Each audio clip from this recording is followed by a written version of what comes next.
right, guys, so I had to throw a couple of driving clips of all the Alfa Romeo Giulia Quadrifoglios that I've owned over the last 5 years. So what are we talking about in today's video? If you guys are living under a rock, the CEO and representative of Alfa Romeo Fiat North America, Larry Dominique, and all the automotive outlets have confirmed that 2024 is the final production of the Alfa Romeo Giulia and Stelvio Quadrifoglio with the 2.9 liter 90-degree bi-turbo V6 engine. So if you guys have been following what's going on, and I started seeing a lot of the shift, and I called it. Like I said, I've been following this for a while. When 2020 happened and the Alfa Romeo factory shut down, we started to see things in North America that other countries didn't see. What did we lose? We lost yellow brake calipers. We lost the carbon ceramic brake options. We lost the red stitching on the interiors. We lost even the carbon fiber exterior package. I believe mid to late 2021, that was phased out because my 2021 in Alfa Rosso did have the carbon fiber exterior package with the narrow badges. Now, if you start looking at what's been going on, they cut back production in 2020 significantly. How do I know this? If you guys follow the channel, you guys know, wherever you're looking from my videos from anywhere in the world, my 2018 was kind of like hit or miss. It was all over the place being broken. And I wanted to replace the 2018 along 2020 to 2021. And I was having a very hard time finding a completely specced out car that I wanted with the Sparco seats. I wanted the exposed carbon roof and I wanted carbon ceramic brakes. A lot of that you couldn't get anymore. So that's when I kind of settled on the 21. Then I ended up selling the 21 after a couple of months. I got my 2018 fixed. I thought the 2018 was going to be the one that I hold on for forever. And unfortunately, that became very, very unsafe with the car shutting off the highway. That forced me to get rid of that car, and I jumped into a G80 M3. I got rid of the G80 M3 after 11 months, and now I'm back into a 23 Rosa Etna QV if you guys watch the channel.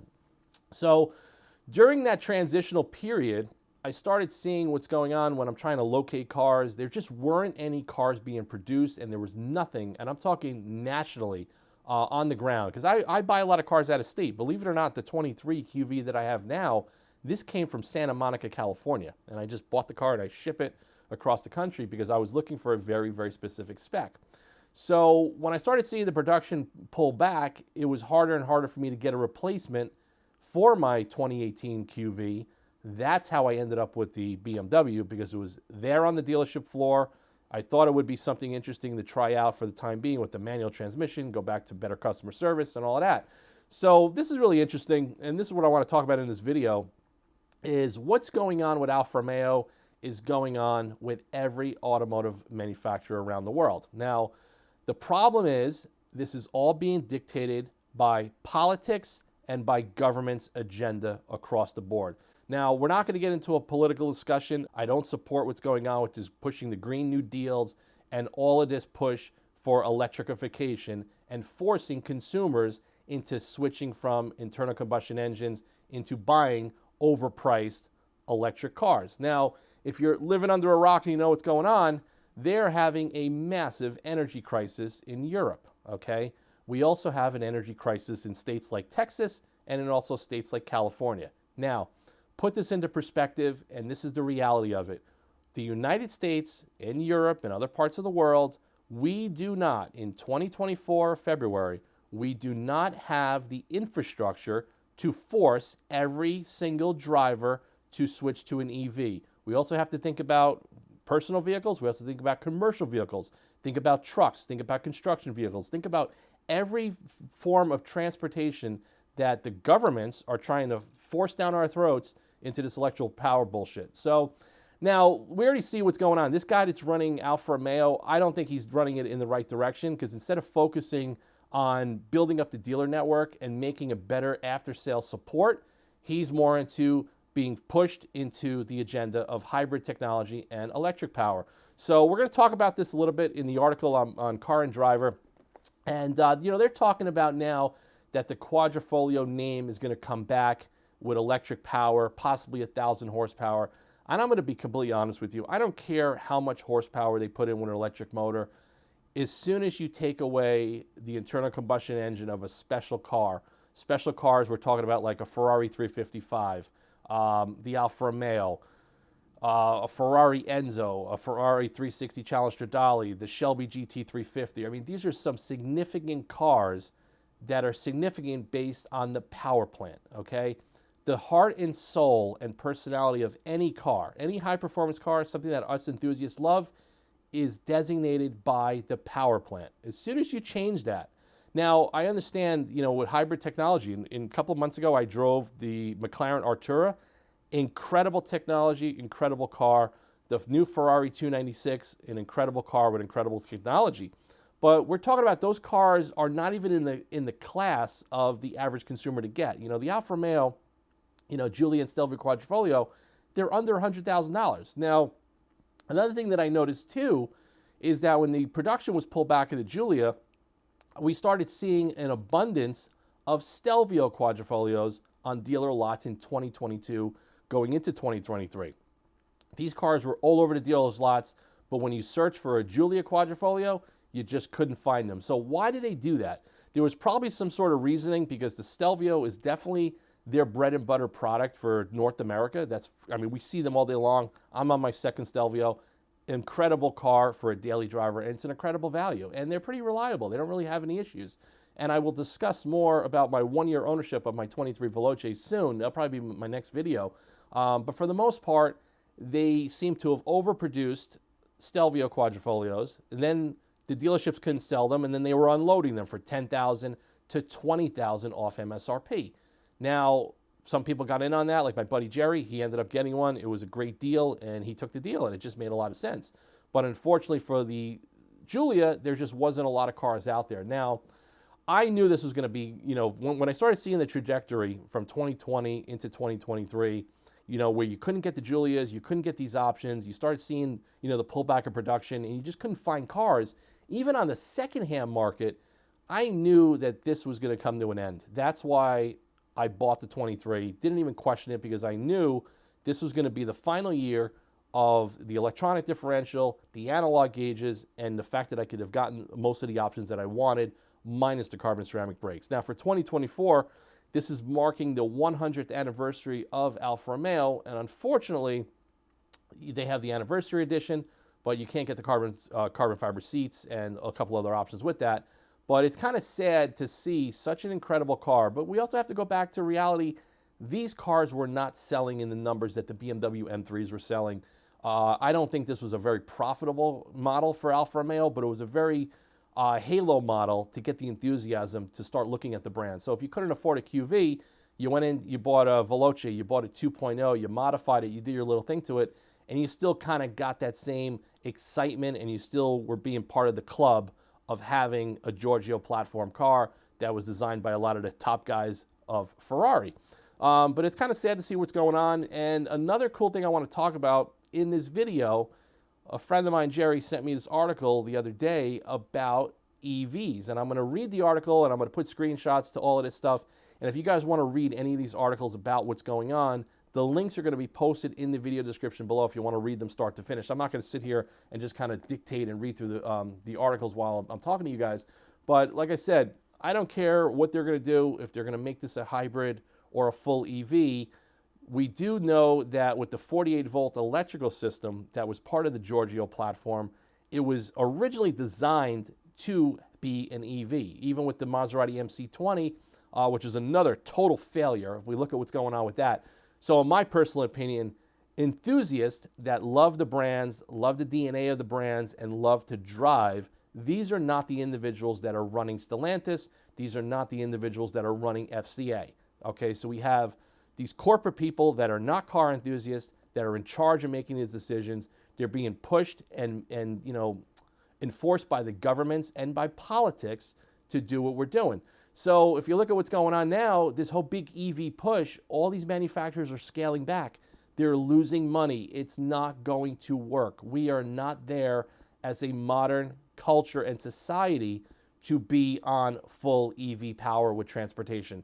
We're not there yet. I think it's something for the future. Hopefully I'll be old and gone by then, by the time that actually happens. But I just feel sad for all of us enthusiasts that love these cars. We love the sound. We love the emotion and the passion that comes along with it.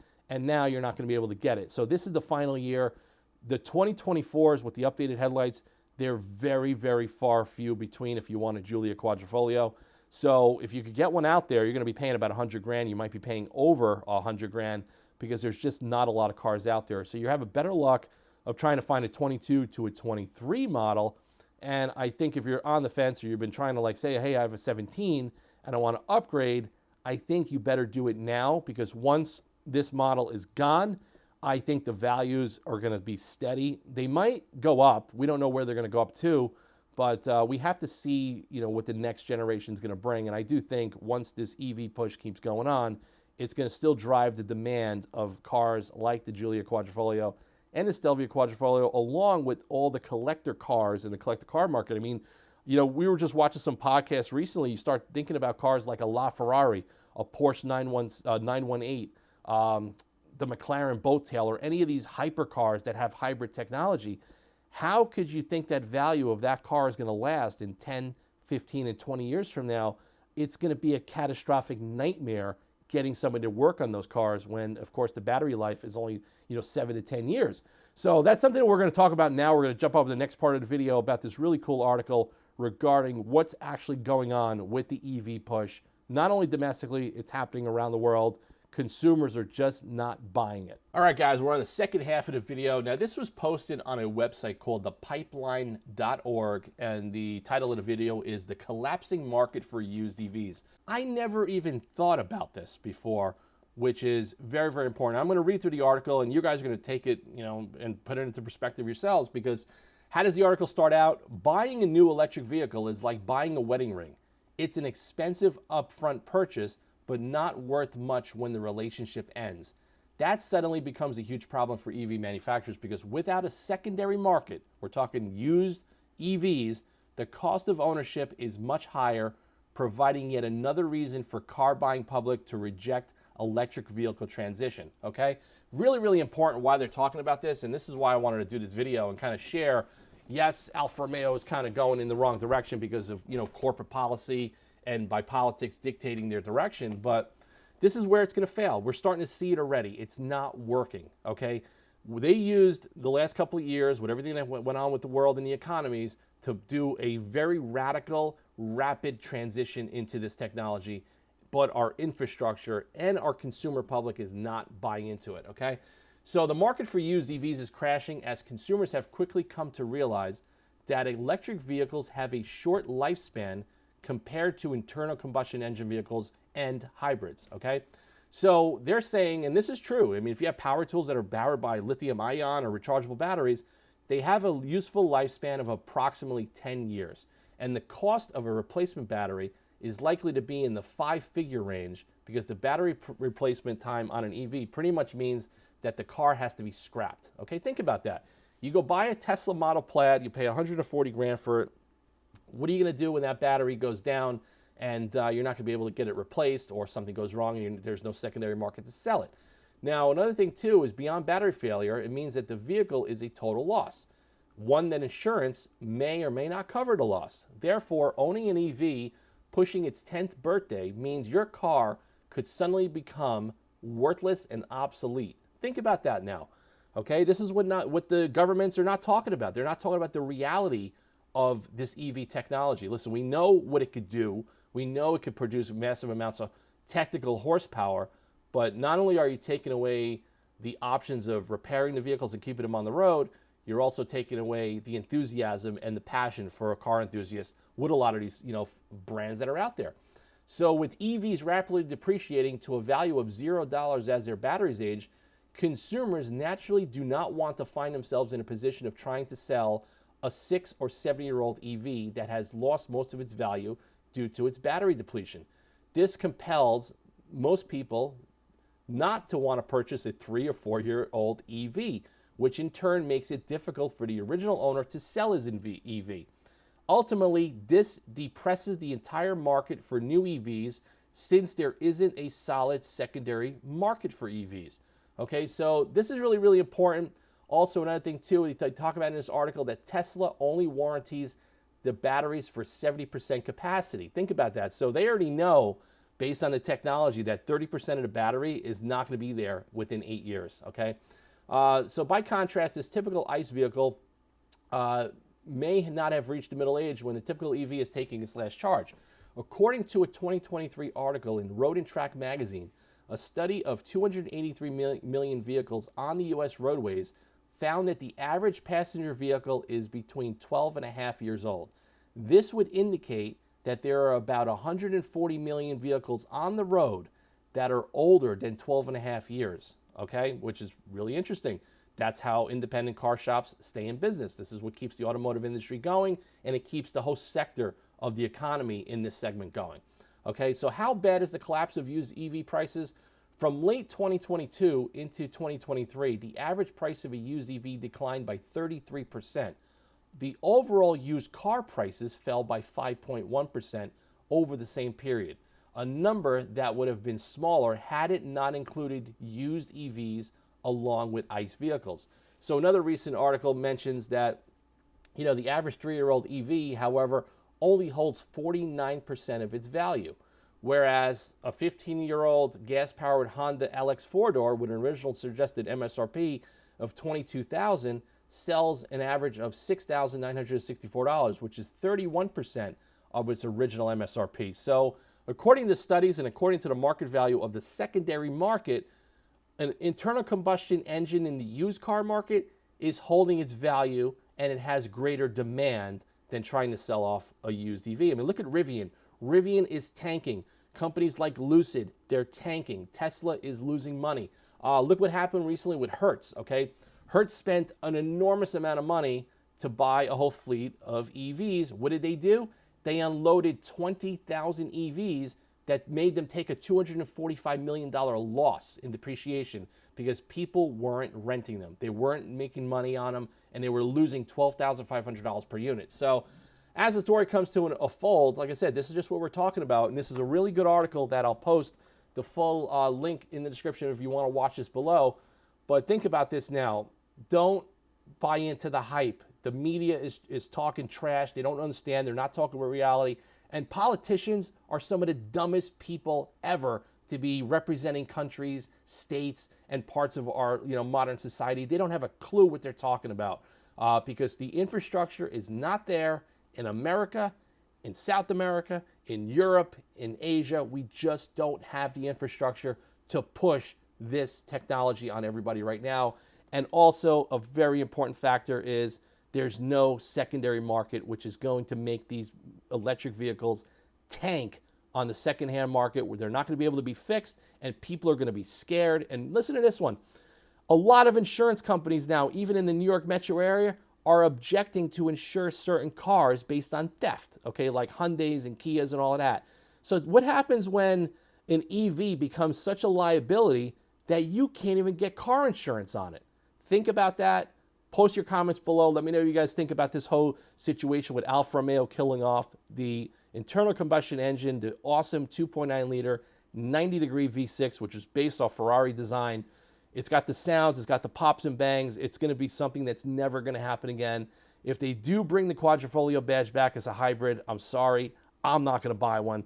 I know hardcore enthusiasts are not going to buy one, and collectors of the Alfa Romeo and other Italian marques are not going to go out and buy them. I think it's going to be a total flop, exactly the way the MC20, which is directed by the same bunch of goofballs that are running these companies, a total failure of a car.